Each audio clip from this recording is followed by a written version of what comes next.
Pokemon has made many games throughout the years, and oh boy, is Pokemon Brilliant Diamond one of them. Despite all of the glitches, we are going to try to Nuzlocke this game, and the rules are as followed. If a Pokemon faints, it can no longer be used, no overleveling, and 1 encounter per route, along with a few other rules that are on screen right now. Now we're going to start off this adventure choosing the worst starter out of the 3 in Gen 4, and that is going to be Piplup. And before I get witch hunted by all the Piplup fans, we're going to move on to the climax of the story, the beginning of the end, one may say. So after jacking this kid and this professor's Pokemon, we decide to take our Piplup named Ed and get some Pokeballs of our very own. While they show us how to catch a Bidoof, we decide we're going to one-up them. Just like the start of the last run, it's time to fight God. Shrek is going to be right here, and he is going to be a...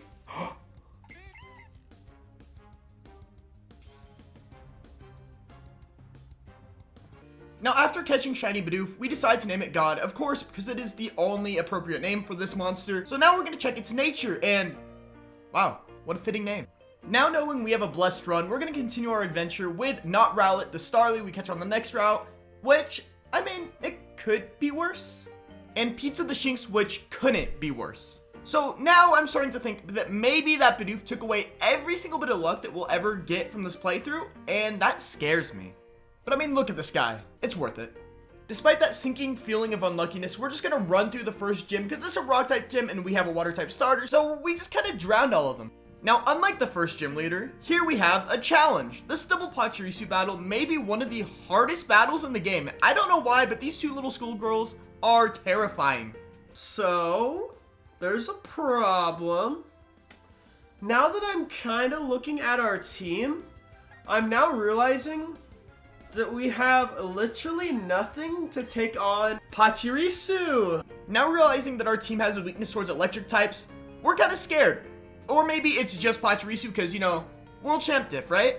But either way, we're able to roll out to victory with God, so we're able to pull ahead just this time. Now after we're done bullying children, we have to go stop this guy from bullying children, because when he does it, it's wrong. Also, I think abduction's a crime. Now, after committing many felonies, this guy decides to do what any hardened criminal would do in this situation, and that is lock himself in his room. Luckily for us, we found this key on the floor, so we could just walk straight in after him. Oh hey, is that a gang boss? Oh my god, it's terrifying! Either ways, I am still traumatized of this fight from back when I was a kid, trying to beat this Prugly, so we are gonna lame it out now that we're an adult. We are going to charm it, then bind it with Fodder the Onyx. And somehow we're actually able to cheese this fight with no one going down, which I'm very surprised. I thought we were going to get wiped here, to be honest. First name Sub, last name Scribe. So subscribe, am I correct? How do you feel about the current Nuzlocke? Do you think he's going to win or lose? The Nuzlocke? Yeah, no way he's going to win that one. Okay, everybody, you heard it here first. That was subscribe for you. Let's see if we can find like and turn on that bell notification next. We made it to Eterna City and got the Grand Underground equipment, and I didn't explain this at the beginning, but the Grand Underground works like this. Every time we defeat a gym, we get 1 new encounter in the Grand Underground. When I go into the area, I have to close my eyes and run into the first thing I find. Also, if there is a route that is all Dupe Clause, because, you know, Gen 4, we are going to be going to get an underground encounter to make up for it.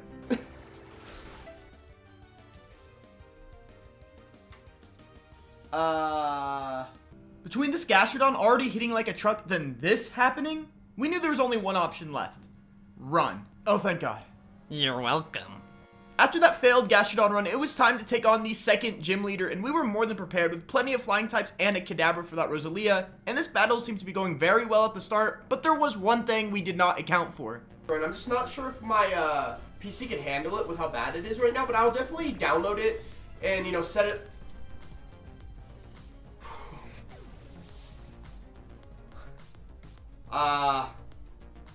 What?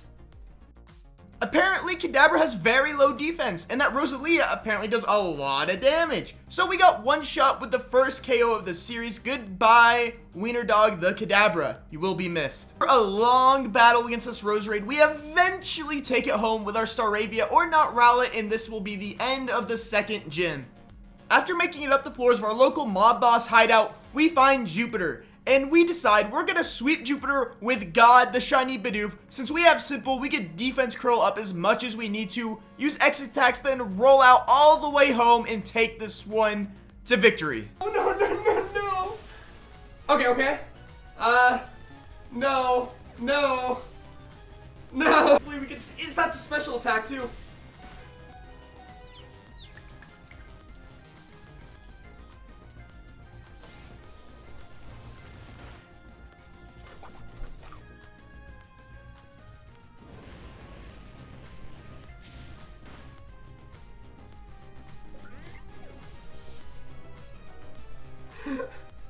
No.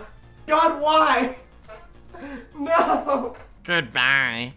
God has officially fallen in battle. And yes, it is because of our own arrogance. Maybe you could say that. But that is all for God the Shiny Bidoof. Rest in peace. And I wish I could say that was all. We refused to use pizza as death fodder in order to heal up the rest of our cast so we could take out the Stunk Tank. So it was a valiant effort. Just too bad he was one-hit KO'd by a flamethrower, but it's what we needed to win this battle. At the very least, we were able to catch a Licky Tongue named Special Case in order to replace some of the fallen comrades that were taken out by Jupiter. Then there's these two monsters. If you guys have ever played a Brilliant Diamond or even just a Diamond playthrough before as a Nuzlocke, then you know that these two are a problem, and you probably had problems with them as well. But I kind of underestimated them, even knowing that they were a threat. Ooh, it's pretty tanky. All right. Waterfall? I knew it! I thought we were gonna kill. No! I love Murkrow! I should have switched him out. I knew better. I knew better. For the content, guys. King Epic Fish is out of here, though. For the content. Those are words that I've said a little bit too much during this run. No, don't take him out. Oh, no! I even intimidated him. I thought it would have been. He didn't leer this guy at all. Well, as tragic as that was, now it's time to take on the third gym. And you know, it's always good to take on a gym in a Nuzlocke after you've lost half your team, right? That's the best thing you should do. Who needs grinding or anything like that, right? You know, surprisingly, I actually started off pretty well, too. We one-shot the Medicham, and honestly, not bad. I'm feeling really confident in this gym because we already have Not Rowlet, the Saravia, and Linerock the Golbat. We should be more than set. Oh, he has Rock Tomb. Our Bidoof, like...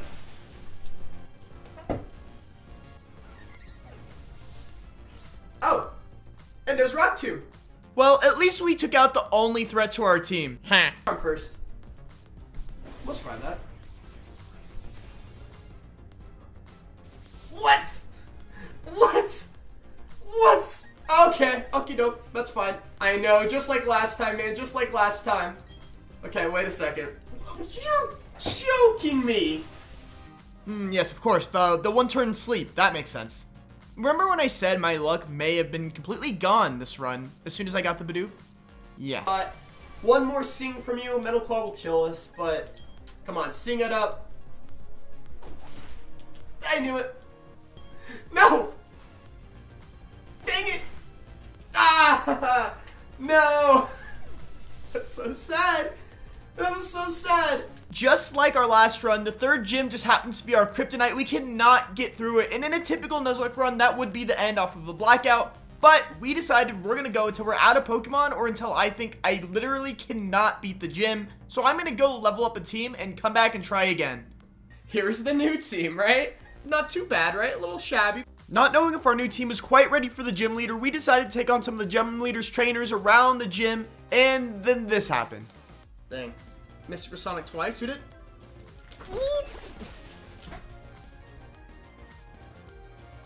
Oh, no! So I did a little bit of research before the gym leader to see what their Machoke knew to make sure that they did not have knockoff. But I guess I didn't think that, well, you know, the gym leader doesn't have knockoff, so why would their trainers have knockoff? But hey, I guess I was wrong, right? The one thing that fight did show us is that we were still severely underleveled, so we decided to go level up and then go back in for the rematch with a solid team. And our first strategy here is we have Inkware, the Haunter, who could not be hit by Meditite, not with any move that they have. After one-shotting the Meditite with Hex, we switch over to Gyarados to take out the Machamp with little difficulty, and finally, we're on to the Lucario, and this Lucario is what swept us last time, so we have a plan just for him. We are going to switch to Haunter, Hypnosis, then Curse, switch out to Gyarados, cheese him out with Intimidate, and then switch back, and then we cannot get hit by anything but Muddle Claw, which is a pretty weak move all things considered, so we are able to cheese our way to victory. Next was straight to the fourth gym, Crasher Wake, and nothing really happened in between the two routes other than we caught this pretty cool Baniri. Technically, that is true. He'll be fine. Don't worry, Pranchu. Pizza is dead. Pizza is dead. Well, I mean, how was I supposed to predict Butneri, after charming a Floatzel and being above half health, would get KO'd by a Brine? I don't know. I want fact checks on that one. Luckily, that's all Crasher Wake managed to do to our team, and we're able to get out of there pretty scot-free, other than Pizza 2, the Butneri going down. But now it is time for our rival battle. How does this man still have a Starly? It's level 26.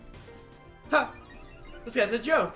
Well, there was a rival fight, but it didn't really last too long. Barry kind of slacking that early game. I used to think he was a really strong rival, but maybe I was just a dumb kid. Well, speaking of a dumb kid, let's talk about a dumb adult here. I was in my underground encounter trying to get this Gligar, and I had Gyarados out, and I was feeling pretty safe. It was only hitting me with Fury Cutter until I got to half health. But when you realize I was just getting baited all along. Because look, now you just slashed now that I'm at half health. Really? It baited me thinking I only thought it knew Fury Cutter, and then slashed me when I got low enough for it to KO. So we lost Toasty Talks to Gyarados, but at least we're able to get a Gliscor named Min Min in return. Now time for the best plot point in the entire story, baby. Let's go, and now they're leaving. Well, I don't know. I really liked that plot point when I was younger, but I really don't know why. Oh, wait. I think I remember the reason. After many dupe encounters inside of the routes, we decided to go underground and catch a Togepi. And you know what that means? We could gamble now. Oh yeah, surely that's optimal. Next, we had to do some university level math. I don't know why this isn't a Pokemon game, but this was so hard. But now that we finally figured it out, we could move on to the 5th gym. Moves that can affect it. And it was U-turn, which, you know, don't. Okay.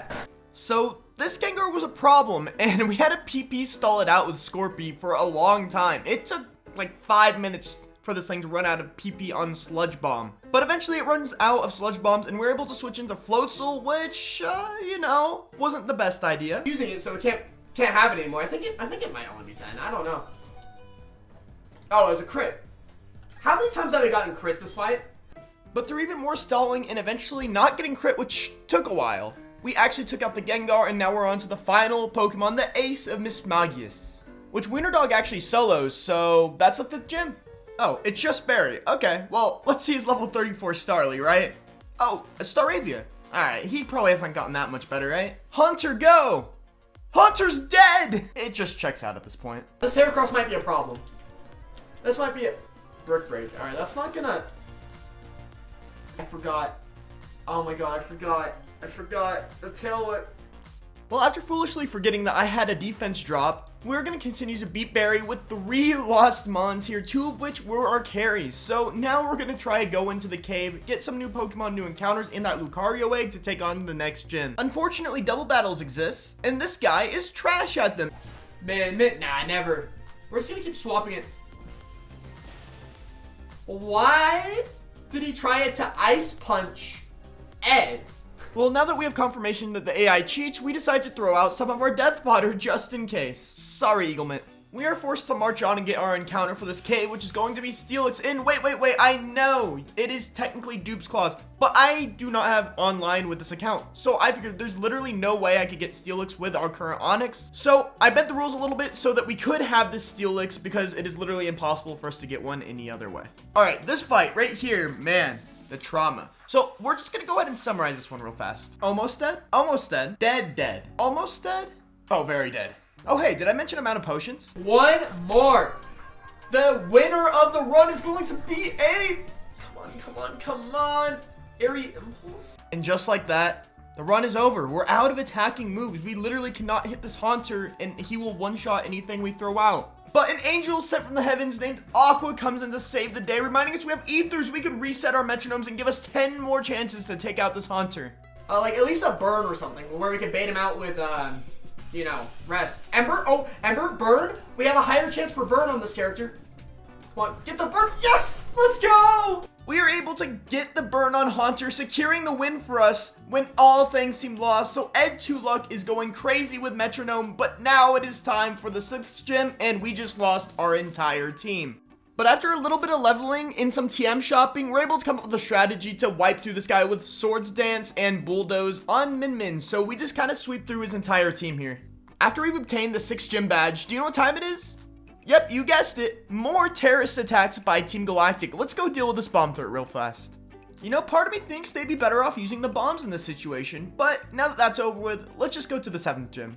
Now with this gym, there's a story to be told. As you can see here, I'm attempting to do the puzzle, and it was the end of the night. I was really tired, so I didn't know what was going on necessarily. And by the time I figured out the puzzle, I accidentally walked out of the gym. For those of you that don't know, when you walk out of the gym and walk back in, it resets the puzzle. So I go through it one more time. It takes even longer the second time for some reason. And guess what? I realized after the 5th gym, I'm still out of potions. And this gym was scaring me a little bit, so I was like, oh no, I need potions, but I don't want to redo the puzzle. So I stick with it and I go straight into the gym leader fight. But the battle starts off pretty good. We one-shot the Snover and the Sneasel. But I was caught off guard by their next Pokemon. They have a Medicham, which I was not expecting in the Ice Gym. You know, having a fighting psychic type didn't really sit right with me. So I got scared and switched out, which was a total misplay by me. I should have just kept Steelix in and done what I could. Now this thing's bulked up 3 times, but we've charmed it once and yawned it, so it will be put to sleep this turn. And then we could just do whatever we can to try to take this monster out. But of course, it wakes up turn 1, so it's time to switch on out and try to heal up my team. Oh, wait, we don't have potions. Okay, well, now we just have to sacrifice someone to take a hit and figure out a strategy from there. It doesn't outspeed, no, just... It outspeeds me? So despite being over-leveled and a Gliscor, this thing outspeeds us and knows Ice Punch. So that's unfortunate, and now our whole team is kind of weak to this thing, and there goes Steelix as well. We had this thing down to red health and a leech seed on it from Metronome, but they full restore, which breaks our spirits and breaks Ed as well. With that, we have gotten swept on the 7th gym as well, and we only have about 3 Pokemon left, but we have a few routes we missed along the way, so we are going to go try to put together a new team and see what we could do with it. The answer, unsurprisingly, is nothing. Very long story short, we put together a new team, but we went in very underleveled and got swept by the Medicham again. And that is the official end to our run. If you guys enjoyed this Nuzlocke, I know, again, it has a tragic end, just like the last one. But if you guys want to see another one where we actually might succeed, be sure to like and subscribe. Let me know in the comments down below what Pokemon game you want to see next. And that'll be all, guys. Hope to see you all next time. Bubble out.